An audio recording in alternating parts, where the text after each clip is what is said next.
नमस्कार, सुबह के 7 बज रहे हैं और खबर गर्मा गर्म के साथ मैं हूं अनुपम। ग्रेटर नोएडा से बड़ी खबर है, जहां पर थाना बीटाडू क्षेत्र में टांडा गोल चक्कर पर पुलिस और बदमाशों के बीच में मुठभेड़ हुई है। मुठभेड़ के दौरान एक 25,000 का इनामी बदमाश राकेल गोली लगने से घायल हो गया, जिसे इलाज के लिए पुलिस ने अस्पताल में भर्ती कराया है। वहीं घायल बदमाश के पास से पुलिस ने एक बाइक, अवैध तमंचा सहित कुछ जिंदा कारतूस और खोखे बरामद किए हैं। बदमाश पर करीब आधा दर्जन लूट, हत्या, डकैती और चोरी के मुकदमे दर्ज हैं।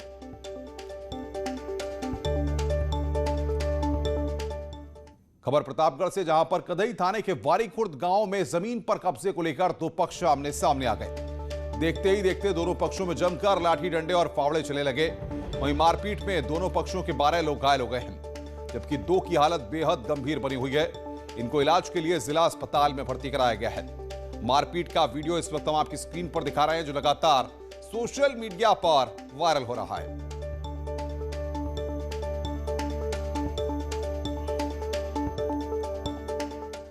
झांसी में गुरसराय थाना क्षेत्र के कस्बे में एक सूखे कुएं में लकड़बग्घे के गिरा जाने के बाद ग्रामीणों ने लकड़बग्घे को बचाने के लिए बड़ा रेस्क्यू अभियान चलाया। इस अभियान में ग्रामीणों ने कुएं के अंदर जाल फेंककर लकड़बग्घे को सुरक्षित कुएं से बाहर निकाला। मामला गुरसराय थाना क्षेत्र के कस्बे का है, जहां पर ग्रामीणों को सूचना मिली कि कस्बे के कुएं में एक लकड़बग्घा गिर गया है। इसके बाद मौके पर मौजूद गांव के कुछ लोगों ने जाल बिछाकर मदद से लकड़बग्घे को कुएं से सुरक्षित बाहर निकाला और पूरे मामले की सूचना वन विभाग को दी गई। इसके बाद मौके पर पहुंचे वन विभाग ने लकड़बग्घे को कब्जे में लेते हुए उसको बाद में जंगल में छोड़ दिया।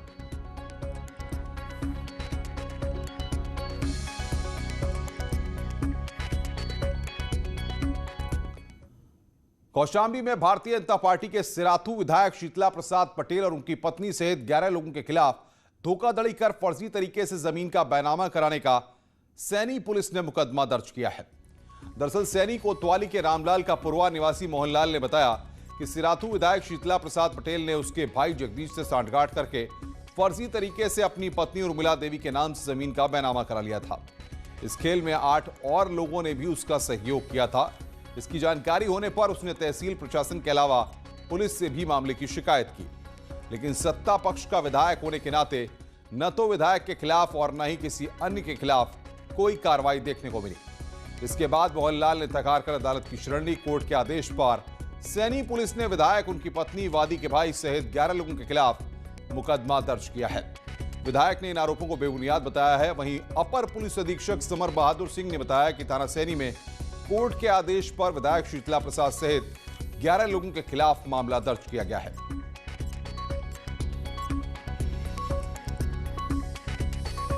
दिक्कत हुआ है और निराधार है और विपक्षियों द्वारा साजिश करके जो आरोप मुझ पे लगाए गए हैं उसकी जांच चल रही है और जो भी सत्य होगा वो सामने आएगा। तो मैं समझता हूं जिसकी जमीन है उन्होंने बेचा है, बाकायदा रजिस्ट्री में जाकर के रजिस्ट्री ऑफिस में रजिस्ट्री की है और उस जमीन को अपने भाई की पत्नी के नाम भी उन्होंने बैनामा किया है। अगर भाई की पत्नी किसी के हाथ बेचती है तो उसमें मेरा क्या दोष है।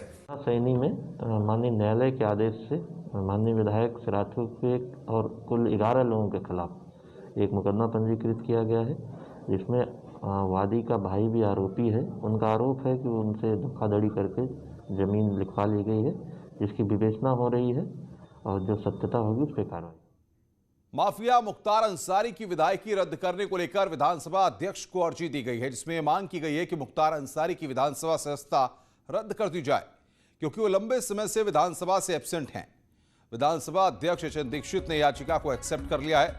न्यूज 18 से बातचीत में उन्होंने कहा है कि मुख्तार की सदस्यता रद्द करने को लेकर वो कानूनी पहलुओं की जांच कर रहे हैं और अगर कोई ग्राउंड ऐसा पाया जाता है जो संविधान के खिलाफ है तो फिर मुख्तार की विदाई की जाएगी।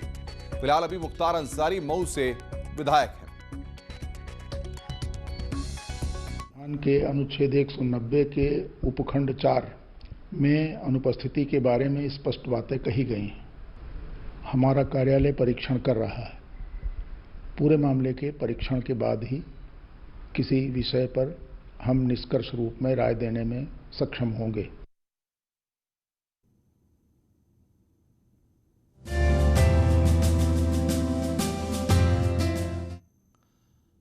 और अब बात करते हैं अच्छी खबर की। योगी सरकार ने किसानों को दिवाली से पहले बड़ा तोहफा दिया है।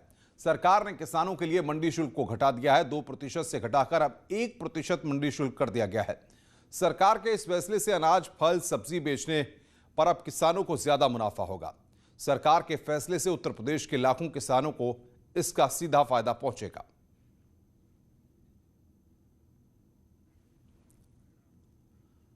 योगी सरकार ने राज्य कर्मचारियों को दिवाली का बड़ा तोहफा दिया है। सरकार सभी राज्य कर्मचारियों को दिवाली का बोनस देगी। बोनस का 25% हिस्सा नगद मिलेगा, जबकि 75% हिस्सा पीएफ में जुड़ेगा। योगी सरकार ने वित्त विभाग को निर्देश दे दिए हैं। सरकार के इस फैसले के सरकारी खजाने पर करीब 500 करोड़ का अतिरिक्त भार पड़ेगा। वहीं सरकार के फैसले से 15 लाख राज्य कर्मचारी सीधे लाभान्वित होंगे।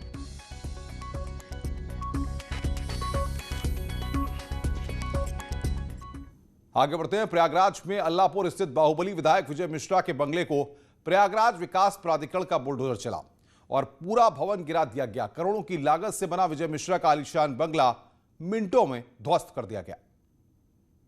यूपी में माफिया के खिलाफ योगी सरकार का ऑपरेशन माफिया जारी है, जिसके तहत प्रयागराज में बाहुबली विधायक विजय मिश्रा के खिलाफ कार्रवाई की गई। भदोही विधायक विजय मिश्रा के अल्लाहपुर स्थित आवास पर बुलडोजर चलाया गया। प्रयागराज विकास प्राधिकरण की टीम ने गैंगस्टर एक्ट के तहत विजय मिश्रा के आलीशान बंगले पर कार्रवाई की।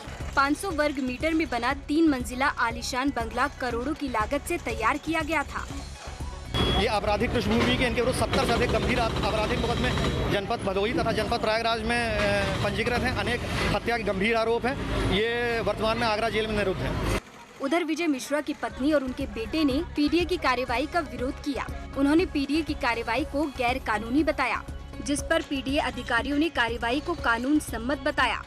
ये गैंगस्टर कोर्ट का ऑर्डर डिफरेंट है। वो in respect of commercial property यहाँ से लगभग आधा किलोमीटर दूर है और वो मैटर ऑनरेबल हाई कोर्ट में सब जुडिस से सुनवाई की अगली तिथि 9 तारीख नहीं है। उसमें ऑनरेबल हाई कोर्ट का निर्णय आने के उपरांत अकॉर्डिंगली अग्रतर कार्रवाई की जाएगी। झांसी में बुंदेलखंड के सबसे बड़े अपराधी सरदार सिंह गुर्जर की अपराध से अर्जित की गई करोड़ों जमीन, मकान और गाड़ियों को जिला प्रशासन ने कुर्क कर लिया है। यूपी में अपराधियों के गठजोड़ को तोड़ने के लिए सरकार की कार्रवाई जारी है। झांसी में भी गैंगस्टर सरदार गुर्जर की करोड़ों की संपत्ति जब्त की गई। उत्तर प्रदेश शासन के निर्देशानुसार माफियाओं, अपराधियों और गैंगस्टरों के खिलाफ कार्रवाई की जा रही है। इस क्रम में वरिष्ठ पुलिस अधीक्षक झांसी महोदय द्वारा 2/3 गैंगस्टर एक्ट के अंतर्गत सरदार सिंह गुर्जर के खिलाफ अभियोग पंजीकृत कराया गया था। बुलंदशहर के सबसे बड़े अपराधी सरदार सिंह गुर्जर की लकारा गांव में अपराध से अर्जित की गई करोड़ों की जमीन, मकान और गाड़ियों को जिला प्रशासन ने अपने कब्जे में ले लिया। भारी पुलिस बल के साथ आला अधिकारी लकारा गांव पहुंचे, जहां डुगडुगी पिटवाकर दुर्दांत अपराधी सरदार सिंह गुर्जर की संपत्ति को कुर्क किया गया। जो अपराधी साथी सरदार सिंह गुर्जर, उसकी जो संपत्तियां हैं, फिलहाल उसको कुर्क करने की पूरी तैयारी चल रही है। आप देख सकते हैं भारी पुलिस बल है, पुलिस और प्रशासनिक अधिकारी मौके पर मौजूद हैं। तो कहीं न कहीं अपराध से अर्जित की गई संपत्तियों के खिलाफ उत्तर प्रदेश सरकार का जो एक्शन है वो लगातार जारी है। अमरोहा के गजरौला में समाजवादी पार्टी के एक नेता जाफर मलिक पर एक युवती ने शादी का झांसा देकर रेप का आरोप लगाया है। एक वीडियो बनाकर आत्महत्या करने की धमकी दी गई है। पीड़िता का कहना है कि जाफर मलिक 2 साल से उसका शोषण कर रहा था और शादी का झांसा देता रहा। पीड़िता ने कहा कि अगर उससे न्याय नहीं मिला तो वो खुदकुशी कर लेगी। आपको बता दें कि आरोपी जाफर मलिक पर कुछ दिन पहले भी एक युवती ने रेप का मामला दर्ज कराया था, लेकिन बाद में दोनों पक्षों में समझौता हो गया था। 2 साल से वो मेरे साथ था और मैं उसके साथ रहती थी और मुझसे झूठ बोलता था कि कल शादी करूंगा, परसों करूंगा शादी, और वो डेली झूठ बोलता था मुझसे। कोर्ट मैरिज करना है, कोर्ट मैरिज करना है, और मैं कहती थी कोर्ट मैरिज करो तो वो बोलता था कि कोर्ट बंद है, ये बंद है। और मैंने सबसे कही रिश्तेदारों से कि मेरी इससे शादी कराओ, कोई मेरी सुनने के लिए तैयार नहीं है और मैं सुसाइड कर रही हूँ। बलिया जिला अस्पताल में लंबे समय से रेडियोलॉजिस्ट की तैनाती न होने से मरीजों को काफी परेशानियों का सामना करना पड़ रहा है। वहीं महिला अस्पताल में अल्ट्रासाउंड मशीन तो है, लेकिन रेडियोलॉजिस्ट तक नहीं है। ऐसे में मशीन महज शोपीस बनकर रह गई हैं और मरीजों को बाहर से अल्ट्रासाउंड कराना पड़ रहा है। जिला अस्पताल में डॉक्टरों की भी कमी है। महिला अस्पताल में डॉक्टरों के 13 पद है, लेकिन वहां महज 3 डॉक्टर ही काम कर रहे हैं। जैसा कि आपको पता है कि बलिया जनपद में एक सर्वाधिक लोकप्रिय और सर्वाधिक सुविधाओं वाला एक अस्पताल, महिला अस्पताल है, जिला का महिला चिकित्सालय। यहाँ पे विगत कई माहों से या कहें तो कई सालों से यहाँ पे अल्ट्रासाउंड होता ही नहीं है। मरीज आते हैं और उनसे 550 से लेकर 650 रुपये तक का अल्ट्रासाउंड बाहर से कराया जाता है। अब गरीब मरीज इसको वहन नहीं कर पाते हैं या फिर वो कहीं और डिलीवरी कराते हैं, मतलब उन्हें बहुत सी समस्याओं का सामना करना पड़ता है। हमारे पास मशीनें हैं लेकिन हमारे पास रेडियोलॉजिस्ट नहीं है। इसकी हम लोग सूचना हर बार दे रहे हैं, जब मांगा जा रहा है तब दे रहे हैं, वैसे भी लिख के दे रहे हैं, लेकिन अभी तक कोई रेडियोलॉजिस्ट की पोस्टिंग नहीं हुई जिला महिला चिकित्सालय में। इनफैक्ट 13 डॉक्टर के पोस्ट हैं यहाँ जिला महिला में, जिसके सापेक्ष में केवल 3 डॉक्टर हैं। आगे बढ़ते हैं। सर्दियां शुरू हो चुकी हैं लेकिन फर्रुखाबाद में परिषदीय विद्यालयों में अभी तक स्वेटर वितरण नहीं हो सके हैं। बेसिक शिक्षा विभाग ने जिले के लिए 3 करोड़ 80 लाख रुपए का बजट मंजूर किया था, लेकिन एक भी स्वेटर की खरीद अब तक नहीं हो सकी है और अधिकारी गोलमोल जवाब देकर मामले से पल्ला झाड़ रहे हैं। जिले में कुल 1855 परिषदीय स्कूल हैं और स्वेटर खरीदने के आदेश अगस्त में दिए गए थे, लेकिन टेंडर प्रक्रिया में ही काफी समय लग गया है। नहीं सर, अभी स्वेटर नहीं आया है और अभी सूचना भी कुछ ऐसे नहीं मिली है आने की। तो पिछली बार समय से आए थे स्वेटर? पिछली बार हाँ, थोड़ा लेट हो गए थे, आए थे स्वेटर। दरअसल शासन की ओर से 31 अक्टूबर तक स्वेटर वितरण के निर्देश थे, लेकिन जो हमारी खरीदारी जेम पोर्टल के माध्यम से होती है, तो जेम पोर्टल की प्रोसेस तो इतनी लेंदी है कि उसमें ही हम लोगों को टाइम काफी लग गया और पूरा प्रोसेस पूरा करते करते हम लोग 9 अक्टूबर को अपना क्रय आदेश जारी कर पाए और जिसके क्रम में हमें 3 नवंबर तक हमारे पास 1,67,000 के सापेक्ष 55,000 की आपूर्ति प्राप्त हो चुकी है और जल्दी सत्यापन पूरा करा के और विद्यालयों में बच्चों को स्वेटर वितरण कराया जाएगा। अब बात करते हैं अयोध्या की दिवाली की। अयोध्या की दिवाली इस बार खास होने वाली है क्योंकि दत्तात्रेय की धरती आजमगढ़ से ब्लैक पॉटरी के कारीगरों के दियों से रामलला की नगरी रोशन होगी। इन दियों के अयोध्या जाने से आजमगढ़ के कुम्हारों में जबरदस्त खुशी का माहौल है।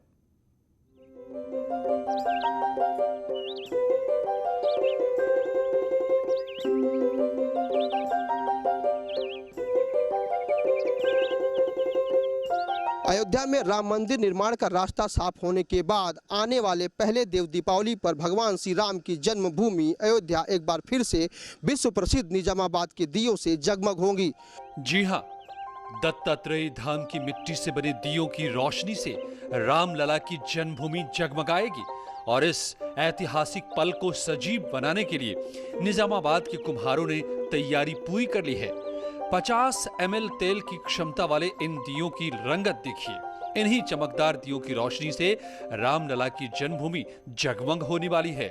अयोध्या में दियों की रोशनी की कल्पना से ही निजामाबाद के कुम्हारों में खुशी की लहर दौड़ पड़ी है। और इस समय दीपावली के खूब जोर शोर की तैयारी हो रही है और हमारा मकसद है कि हम लोग अयोध्या में दिया भेजने वाले हैं और इस समय अब जाएगा और इसके बाद भी और सोच रहे हैं कि कोशिश करेंगे भेजने के लिए। मम्मी, हमारा दिया जो अयोध्या में जा रहा है, अयोध्या में जा रहा है, वहाँ पे देव दिवाली जो है, हम सोच रहे हैं कि हमारा ढेर सारा दीपक वहाँ पे जाए और पूरा अयोध्या में रोशन हो निजामाबाद का नाम। और अयोध्या में हमारे यहाँ से दीपक जा रहा है, बहुत सौभाग्य की बात है, बहुत समझिए और खुशी की बात है कि हमारे यहाँ से दीपक जा रहा है। आजमगढ़ का निजामाबाद ब्लैक पॉटरी के लिए मशहूर है। ब्लैक पॉटरी की कारीगरी के दीवाने देश दुनिया में हैं। इस उद्योग से जुड़े कारोबारी भी मानते हैं कि अयोध्या में दियों के रोशन होने से निजामाबाद का रोजगार फिर पटरी पर लौट आएगा। मर्यादा पुरुषोत्तम श्री राम की नगरी में इस बार जब से मंदिर का निर्माण चालू हुआ है, ये पहली देव दीपावली है। बड़े हर्ष की बात है कि इस देव दीपावली में हमको 1 लाख दिया डोनेट करने का चांस मिल रहा है और इस चांस को देखते हुए यहाँ के जो हस्तशिल्पी हैं बड़े उत्साहित होकर के कि हमारे इस बार देव दीपावली में निजामाबाद की ब्लैक पॉटरी मर्यादा पुरुषोत्तम की नगरी जगमगाएगी। हमारे निजामाबाद की तरफ से 1 लाख दिया जा रहा है। अगर वहाँ से कुछ डिमांड आती है या कुछ परमिशन, तो यहाँ से हम लोग 5 लाख दिए भेजना चाहते हैं। फिलहाल अयोध्या में निजामाबाद के 1 लाख दिए जगमगाएंगे और आगे भी जरूरत पड़ी तो यहाँ के कुम्हार दिया बनाने की तैयारी में हैं। दरअसल निजामाबाद के दिए सीएम योगी की महत्वाकांक्षी योजना 1 डिस्ट्रिक्ट 1 प्रोडक्ट के तहत अयोध्या पहुँचने वाले हैं, जो रोजगार के लिए बड़ा जरिया है। सरकार द्वारा इसमें काफ़ी मदद मिली, योगी सरकार इसमें काफ़ी मदद की। मुख्यमंत्री द्वारा एक योजना ODOP चलाई गई, जिससे इस कला से जुड़े लोगों को एक संजीवनी के रूप में उनको कला रोजगार चलाने के लिए लोन की व्यवस्था मिली, व्यापार बढ़ाने की, मार्केटिंग की व्यवस्था मिली, जिससे थोड़ा सा मनोबल बढ़ा और लोग फिर वापस इस कला से जुड़ने लगे। हालांकि निजामाबाद के दिए पहले भी कई कार्यक्रमों के जरिए अयोध्या के साथ साथ देश दुनिया में भेजे जा चुके हैं। अब की बार सरकार की मदद से निजामाबाद के दिए अयोध्या पहुंच रहे हैं, जिससे स्थानीय कारीगरों के साथ साथ यहाँ के ब्लैक पॉटरी के कारीगरों में भी खुशी की लहर है। लोगों का साफ तौर पे कहना है कि भगवान के जन्म स्थान पर अगर निजामाबाद के दिए जलते हैं तो ये उनके लिए सौभाग्य की बात होगी। अभिषेक उपाध्याय, न्यूज़ 18, आजमगढ़। रुक रहे हैं यहाँ पर एक ब्रेक के लिए, ब्रेक के बाद जल्द हाजिर होते हैं।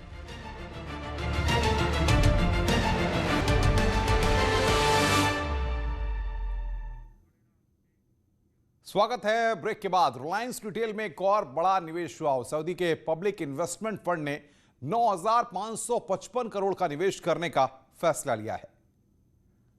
रिलायंस रिटेल में एक बार फिर से बड़ा विदेशी निवेश आया है। सऊदी पब्लिक इन्वेस्टमेंट फंड ने 9,555 करोड़ निवेश करने का फैसला लिया है। इसके बदले में PIF को रिलायंस रिटेल में 2.04% की हिस्सेदारी मिलेगी।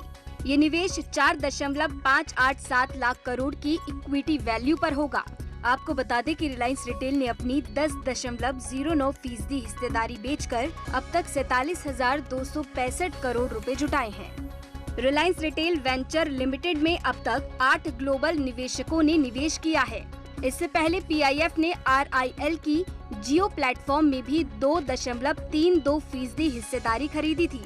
इसके लिए PIF ने 11,367 करोड़ रुपए का निवेश किया था। PIF अगले चरण में रिलायंस फाइबर में भी निवेश करने वाला है। रिलायंस रिटेल और PIF की डील को लेकर रिलायंस इंडस्ट्री के चेयरमैन मुकेश अंबानी का कहना है कि सऊदी अरब के साथ रिलायंस के लंबे रिलेशन हैं। वहीं PIF सऊदी अरब की इकोनॉमी को आगे बढ़ाने में सबसे आगे है। इस बुलेटिन में फिलहाल इतना ही। खबरों का सिलसिला लगातार जारी है।